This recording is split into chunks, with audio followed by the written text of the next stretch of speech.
Within moments, my whole body was filled with disgust, and I could not move.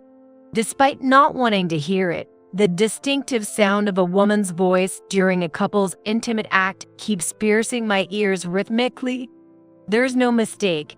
Right here in our house, Daniel is cheating on me at this very moment. Oh no. The voice through the wall is vivid, and something rises from my chest. Feeling sick, I nearly threw up but managed to suppress it with my hand. What should I do? What can I do in a situation like this? As I panic with tears in my eyes, I remember something my mother-in-law, Judy, once said. If you have any problems, please let me know whenever you need help. I shouldn't expose Judy to her son's infidelity scene. But with no parents of my own, I couldn't think of anyone else to rely on. I frantically called Judy from my phone history. After a few rings, I hear Judy's familiar voice. Hello, Emma. I was just about to. Judy, your son, Daniel's doing a terrible thing. What's wrong? I cut off Judy mid-sentence and exclaimed, I am Emma, a 33-year-old part-time housewife. Last year, I married Daniel, a man of the same age. Daniel works for a well-known local company. He is a so-called elite. It's a bit hard to admit, but we met when Daniel picked me up. After finishing work and having drinks with my friends, Daniel and his buddy approached us as they were also returning from work. Normally, I'd reject a pickup instantly, but that day, my friend and I were tipsy and in high spirits. We thought, why not just drink together? Thanks to the alcohol, Daniel and I hit it off and ended up exchanging contact details. From the next day, when Daniel contacted me, things progressed smoothly and we were regularly dating. He has a high income, a good conversationalist, and not a bad figure. Also, he's experienced with women and his demeanor is always suave. I wondered why such a man was still single at 33. In the countryside here, most people marry in their 20s. It's quite rare to see someone unmarried past 30. Maybe Daniel had no intention of marrying. Or perhaps I was just a fling for him. Although I was somewhat uneasy, I couldn't bring myself to ask. About 6 months later, Daniel suddenly proposed. It was an unexpected moment, and I was thrilled. When I responded, I couldn't help but reveal my true feelings. I actually thought you were against marriage, so I'm surprised, and I'm happy. Then, with tears of joy, Daniel responded without changing his expression. I've been married before, actually. Well, that didn't work out. What? His unexpected reply left several question marks floating in my mind. What do you mean? Didn't I tell you? As I pressed him further, it turned out Daniel was actually divorced. Moreover, he had divorced the day before we met. I became single and then met you right away, Emma. It must be fate. Well, I have no prejudice against divorcees. After all, compatibility varies between people. However, knowing that Daniel approached me the day after his divorce evoked an indescribable sense of distrust. Despite being married, can someone really move on that quickly?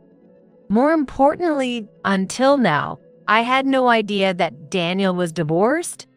That's what bothers me the most. It seems Daniel doesn't care much about it, but it's important to me. I wish he had told me something this significant before we started dating. Maybe it was obvious how I felt because Daniel looked annoyed and said, What's with that face? You're not going to say you mind that I'm divorced, are you? No, that's not it. I was just surprised. Daniel seemed pleased with my answer and smiled. That's right. You know your place, unlike her. Daniel nodded in agreement. Her, it must be his ex-wife. I didn't even know her face or name, yet I felt a hostility towards her. What kind of person was she? It's pointless to think about it, but I can't help wondering. Anyway, since we're married, please tell me important things in advance. I know, I just forgot to mention it.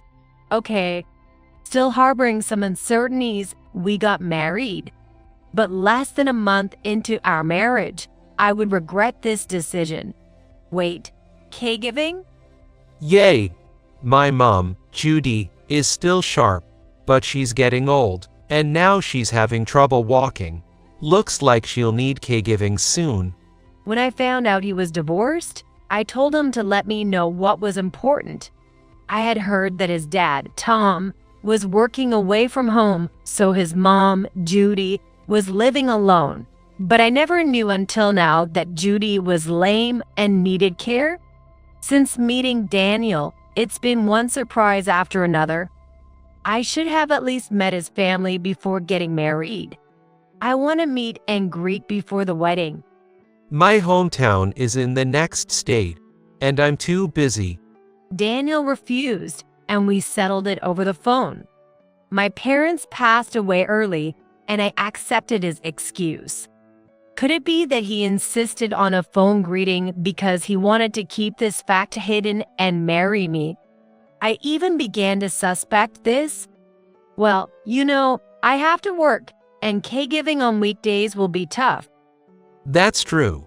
It's hard when you're working. I was relieved.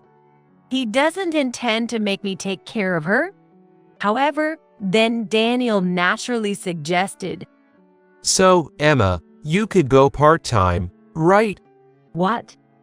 Part-time work is more flexible, right? You can quit if it gets too much. Besides, I'm the one earning the money. Don't worry about it. What are you talking about? All of a sudden, he informs me about Judy and then tells me to go part-time. And he even made it sound like he was being considerate. That really made me angry. Don't decide things on your own. You never told me about Judy's caregiving. It's one thing if it were in the future, but telling me to go part-time out of the blue is too much. But I earn more. It's not like I can go part-time, right? Can you earn as much as I do? His condescending laugh made it clear he looked down on me. Sure, Daniel earns a good income. Among people our age, he's probably one of the higher earners. There's no way I could earn as much as he does. But that doesn't mean I have to obey everything Daniel says. I bit my lip hard. I told you when we got married to tell me important things, whether it's about your divorce or the situation now. You always bring things up later. Hey, what? Daniel didn't expect my pushback and clicked his tongue, glaring at me. But I can't just back down. I believe I'm not saying anything wrong. I was going to answer if you asked about the divorce or the caregiving. Isn't it your fault for not asking? Am I supposed to specifically ask if you have a divorce history or if your parents need caregiving? That's right. Even though I said it sarcastically, Daniel nodded seriously. Of course. It's your fault for not doing that. That's absurd. He is too selfish to be excused. But maybe there's some truth to what Daniel says. Maybe I should have asked more about his family beforehand. As I fell silent, Daniel had a triumphant look. Excuses like I didn't hear about it at work or why didn't you tell me won't cut it, right? Well, if you still want to say something, tell my mom yourself. What? Look, we both have the day off tomorrow, so I'll take you to my parents' house. Say it yourself. Mom might be disappointed, though. Daniel then retreated to his room, leaving me alone. Talk to Judy directly. Could I do that? She seemed so gentle over the phone. It wouldn't be hard to refuse if she were unpleasant, but if she turned out to be kind, I might feel guilty. But I have my own life. Although we've been married less than a month, I might have to consider divorce depending on how things go. I clenched my fist, resolving myself. The next day, Daniel and I drove to his parents' house. It took about an hour to get there from our house. When we arrived, the house looked like any ordinary home. Daniel confidently unlocked the door and I followed him inside. Mom, we're coming in. Daniel called out and opened the door to the back room. Hello, welcome. Judy was sitting on the bed, smiling and waving at us. Nice to meet you. Sorry about this. I fell and broke a bone recently. Broken bone. Apparently, Judy said she had broken a bone and temporarily needed caregiving. It's frustrating. I want to be able to walk freely soon. Reacting to Judy's words, Daniel turned around. Really, you can walk by yourself. Mom, didn't the doctor recommend a wheelchair? No, I'm just told I need rehab or I might not be able to walk because of my age. I secretly breathed a sigh of relief. It seemed Daniel had misunderstood the caregiving situation. Knowing the truth at his parents' house, we were relieved as we headed home. Judy and I had a chance to talk more slowly later, and she turned out to be a very calm and nice person. I wonder if he's bothering you. That boy, maybe he's like his dad, tends to be self-centered. For better or worse, he's never faced failure in life, so he's overly confident. Daniel has always been full of confidence since we met. I used to think that was part of his charm, but now I see it more as a problem. Did he drag you here against your will today? Are you okay? Judy seemed genuinely concerned about me. No, I'm fine. Thank you. How have you been managing the household tasks?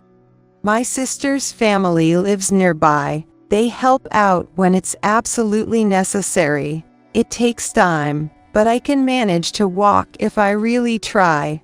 Judy said with a bashful smile. At first, I would have absolutely hated to work part-time to care for her. Yet, I found myself wanting to help Judy now.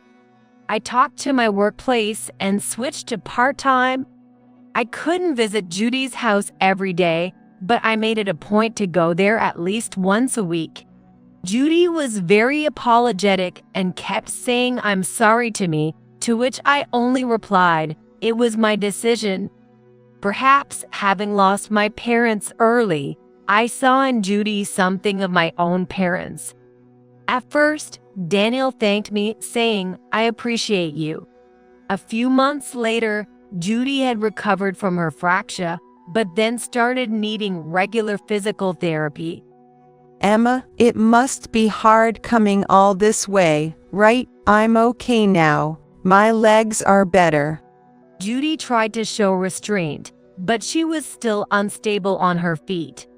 Moreover, she couldn't drive, so she had to rely on buses or taxis to get to the hospital. Maybe it's overstepping, but I'm worried, so please let me continue to come by often. Emma, thank you. I would visit Judy twice a week. During that time, I would prepare meals in advance and leave them in the fridge for Daniel, instructing him to heat them up himself if I came home late. You're with my mom again. I would have preferred a fresh meal today. I'll try to come back early. Daniel would sometimes complain, but that was all I could say. After a few months, Judy's rehabilitation went well, and she was able to walk again on her own. By then, I had grown close to Judy's sister's family, who lived nearby, and we all rejoiced in her recovery. It's all thanks to you, Emma. If you have any problems, please let me know whenever you need help. Thank you. I'll visit again. Daniel really got himself an amazing wife. Judy's sister praised me so much it was almost embarrassing. Maybe I had let my guard down because Judy's rehabilitation was over. One day at work, I suddenly felt a terrible dizziness. The room seemed to warp, and my head spun. Ideally, I would have liked to hold on until the end of my shift, but it seemed impossible to endure. After talking to my boss, I decided to leave early. I needed to lie down as soon as possible. I managed to get home in a daze. Then I opened the front door and walked in. That's when my eyes widened. There was a woman's bag in the living room that I had never seen before. The word affair flashed through my mind. Who's the woman? I walked through the living room and down a corridor. Then I heard a noise from the back bedroom. As I tiptoed closer to the door, I didn't even need to open it. I instantly knew what was happening in the next room. Within moments, my whole body was filled with disgust, and I could not move. Despite not wanting to hear it, the distinct sounds of a man and a woman in an intimate act regularly reached my ears. Undoubtedly, Daniel was cheating on me right here in our house at this very moment. Oh no. The voice through the wall is so vivid, something rises up in my chest. Combined with feeling sick, I nearly threw up but managed to suppress it with my hand. What should I do? What can I do in a situation like this? As I start to panic with tears in my eyes, I suddenly remember Judy's words. If you have any problems, please let me know whenever you need help. I shouldn't show her that the scene is her son's affair. But with no parents of my own, I couldn't think of anyone else to rely on. I somehow make it back to the entryway. Trembling, I pull out my smartphone and frantically call Judy from my call history. After a few rings, I hear Judy's familiar voice. Hello, Emma. I was just... Judy, your son, Daniel's doing a terrible thing. What's wrong? I cut off Judy mid-sentence and shouted. Then, while breaking up a bit, I somehow explained the situation. Judy seems to be trying to calm me down, nodding kindly over the phone. What an idiot son. After I finished telling her everything, I could hear Judy sighing deeply on the other end. Judy, I called you like this all of a sudden. I just don't know what to do. It's okay, Emma. I'm coming over right now. Please wait for me. Yes. I hung up the phone feeling a bit calmer. Probably because I was able to talk to Judy. She said she's coming right away, but Judy can't drive. And even if someone from Judy's sister's family drives her, it would take about an hour from their house. I don't know how long Daniel and his affair partner will be in the house. There's no guarantee they'll wait for Judy's arrival. And even if they do stay until she arrives, by then everything might be over and they might act as if nothing happened. If it was just tea at home, they might say, and that would be the end of it. Without evidence, they could easily talk their way out of it. Then I need to get evidence now. They're in the middle of the act right now. They wouldn't dream I'd come home early from my part-time job. Caught off guard, it should be easy to gather evidence. Okay, let's do this. I take a couple of deep breaths and then head back towards the living room. Just like before, I approach the bedroom door, and the vivid voices are audible. Maybe because I'm mentally prepared now, I feel disgusted and uncomfortable, but not as shaken as before. I carefully start the recording on my smartphone. The loud voice of the affair partner should ensure the recording goes well. But this alone might be weak as evidence of the affair. If given the choice, I want more solid evidence. Should I open the door quietly? No, that would definitely alert them. If they notice, it's over. The risk is too high. As I ponder what to do, my eyes catch Daniel's smartphone left carelessly on the living room table. It was Daniel's smartphone. This is a good chance. I quietly picked it up without making a sound. The password is, oh, of course. Daniel often didn't lock his phone at home because he found entering the password too bothersome. As expected, it wasn't locked right now. Does he ever imagine I'd look through his phone? Since he hadn't even locked his phone, it seemed he never suspected I doubt him about anything as serious as an affair. Could it really be that despite having an affair, his smartphone is left so unprotected? Is this supposed to be a sign of trust? Or does he think I'd never find out? What Daniel is thinking, I don't know. But now, I can look inside his phone. I feel a bit guilty, but just a quick check. I looked through the messages and call history, and there they were, all listed under the name Olivia. Olivia. Could this be the name of the woman he's cheating with? In the messaging app, there were numerous exchanges between Daniel and Olivia that seemed to confirm they were indeed having an affair. As I scrolled through their conversation, I recorded it with my own phone. Okay, that should do it. After checking his phone thoroughly, I placed it back on the table just as the voices from the other side of the door stopped. A surge of tension ran through me. Could it be? If they've finished, either one or both might come out. I tried to hide, but it was too late.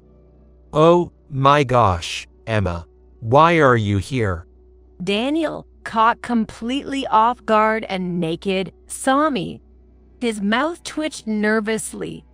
Then from behind him, a woman stretched lazily and peeked out. I could have slept more. Idiot. Olivia, just stay back. Daniel tried to push the woman back into the room, but Olivia, the woman called out by him, was instead trying to come forward. What's up, Daniel? Go to the bathroom quickly. I need to go, too. As she spoke in a flirtatious tone, Olivia looked at me and exclaimed, "Hoops." Whoa, is that your wife? May I ask who you are? Ignoring her question, I asked coldly, and Olivia smirked slyly. I'm Daniel's ex-wife, Olivia. Unabashedly in her underwear, Olivia didn't seem embarrassed at all. Even though she must have guessed I was Daniel's wife, she looked at me defiantly, as if issuing a challenge. Is this Daniel's ex-wife? Glancing at Daniel, he was only in his underwear, head bowed. Olivia, stop it. Don't make things more complicated. Oh, and Emma, wait. There's an explanation for this. It's not what it looks like. An explanation for coming out of the same room completely naked with your ex-wife during your work hours? Well, that's, Daniel just darted his eyes around. What's wrong? Let's hear it. It's not cheating, right? There's a legitimate reason, isn't there? well, legitimate. That stuff. As Daniel faltered, Olivia raised her voice from behind him. Your wife is terrifying. Why not? It's an affair. No way. That's not okay. Is she really admitting to it just like that? As I grimaced in disgust, Olivia laughed as if she was having fun. Just think about it. It's not serious, right? If it's just an affair, he'll come back to you eventually. That's good, right? In other words, she was saying he could cheat all he wants, but in the end, he would safely return to his wife? That's just disgusting, infuriating, and not okay at all. Disgusting. Olivia tilted her head, posing as if puzzled. She looked older than us, but I wondered how old she really was. It's disgusting.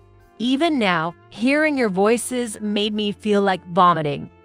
Seriously, Emma, you've been back for that long. Why didn't you say something? That's sneaky. Unfair. In a panic and visibly upset, Daniel was flustered. Both of them lacked common sense, but unlike Olivia, who was defiant, Daniel seemed to be aware that he was doing something terribly wrong. His mouth moved frantically as if searching for some excuse or something to contradict me. though there was no such thing to be found. Having an affair right in our own home was beyond senseless. Moreover, I hadn't even received an apology despite catching them in the act. There was only one path left for me to choose. Please, let's get a divorce. What? Why?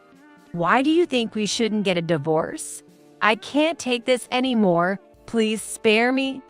As I sighed, Daniel glared at me fiercely. What's that supposed to mean, coming from a mere part-time housewife? Who do you think allows you to live so comfortably? In a frenzy, Daniel raised his arm high. This is bad. It's going to hit me. I braced for the impact, but before it could happen, the living room door burst open. It was Judy and her sister's family. Daniel, what are you doing? Tell me now, you idiot son. Oh my God. No way. Daniel let out a small scream and fell on his butt. Mom, why are you and Auntie Mary here? We heard you were acting like a monkey in heat at home. Oh, how shameful. Judy's sister, Mary, yelled, and her daughter and son nodded in agreement. Daniel turned pale at the sight of Auntie Mary, his forehead breaking out in a cold sweat. He was visibly shaken. While sitting on the floor, he tried to escape from Mary, but she had a firm grip on the back of his neck. You've always had terrible ways with women. Auntie Mary, I'm sorry. Please forgive me. Daniel, usually so arrogant and confident, suddenly shrunk down like a pill bug in front of Mary. Even Olivia seemed scared. Was Mary that frightening? Indeed, Mary was very straightforward, but in the months we had interacted, I never found her scary. I watched, puzzled, until the reason became clear. I'll tell my husband about this. You better start looking for another job soon. At Mary's words, Daniel's complexion changed. What? Auntie Mary, please wait. I beg you. His face turned even paler as he panicked. For some reason, in front of Mary, he began to kneel and bow deeply. That place is my true calling. Please, give me a break. What in the world was happening? As I watched Daniel tearfully, Judy, who had quietly come to stand beside me, whispered in my ear, Actually, Mary's husband is the president of Daniel's company. Really? I exclaimed, my voice cracking in surprise. Turns out, Daniel, who had always been so confident, had gotten his job through connections. He's good at making an impression, but he's not very smart. He barely graduated from college and couldn't secure a job offer from any other company. It seems that Judy's brother-in-law pulled some strings to help him out. Despite all his bragging about his high income, it was shocking to learn he had landed his job through connections. As I was still reeling from the shock, Daniel staggered over to me and said, Emma, this is serious. Auntie Mary won't forgive me. Well, that sounds like you reap what you sow. If this keeps up, best case, I get demoted. Worst case, I get fired. At my age, if I get fired, I won't be able to get into a decent company again. More than his age, it seemed to be Daniel's skills and character that were important. However, I just listened quietly to what Daniel had to say. So, I have a proposal. A proposal? When I asked him to clarify, Daniel nodded, satisfied. Somehow, Auntie Mary really likes you.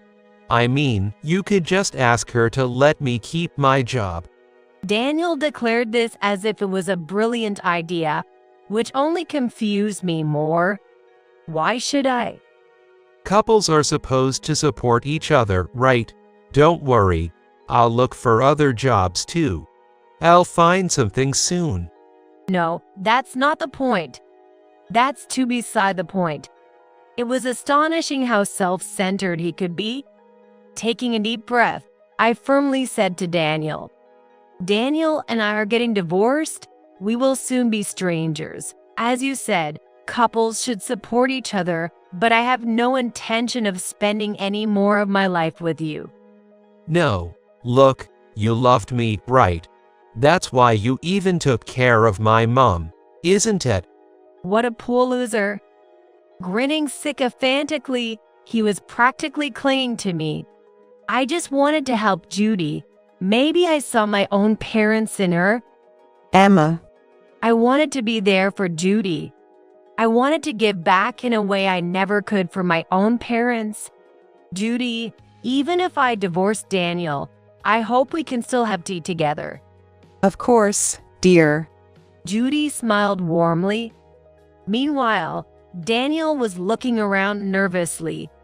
Emma, You're better suited for Olivia. After all, if you sneak out of work to be with her, why not just get back together? Good luck to you both. no, I won't accept that. Olivia is good for a fling, but from my last marriage, I know she's not marriage material. I'll follow you wherever you go, Emma. As Daniel declared his intention to stalk me, I was preparing to contact the police when a man I didn't recognize suddenly grabbed Daniel by the shoulder. How pathetic, Daniel. Dad, It was Daniel's dad. I had never met him, so I didn't recognize him. I was supposed to be home for a bit today. I was doing a little work at the company, but your mom told me to hurry over here. Daniel shriveled up even more. You know what you need to do, right, Daniel? yes, Emma, I'm truly sorry. Daniel was then taken to the back room by his dad, and Olivia was being lectured by Judy in a matter-of-fact tone. After everything, I successfully divorced Daniel. I owe it all to my in-laws and Judy's sister's family. Daniel signed the divorce papers without a fuss, completely cowed. I also managed to secure a substantial amount in alimony. Daniel paid the alimony for both himself and Olivia from his savings in one lump sum. Naturally, Daniel resisted, but once again, the in-laws and Judy's sister's family came to my aid. The amount was unexpectedly large, so I consulted with Judy. He deserves it for what he did. Just take it and don't worry. So I followed her advice. Having lost most of his savings, Daniel now has his finances managed by his parents, who think it's best not to let him handle money anymore given his track record. As for his career, Daniel was indeed fired and reluctantly started working part-time. I heard he's been quite depressed due to the drastic change from his previous job. On the other hand, Olivia has been diligently working as a supermarket cashier. However, the repayment of the alimony Daniel covered for her is being strictly enforced by his parents, making her life quite challenging. Known for her love of shopping and generally being extravagant with money, she has recently had to cut back significantly, which apparently has aged her considerably. Interestingly, her lavish spending habits were reportedly the original cause of their divorce. As for me, I pleaded with my company and am now working there as a full-time employee. I've also resumed living alone. Although Daniel and I are divorced, I still meet regularly with Judy and Mary's family. I'm a divorcee now and have no lingering feelings for Daniel, but I am grateful that I got to meet Judy and her family through him.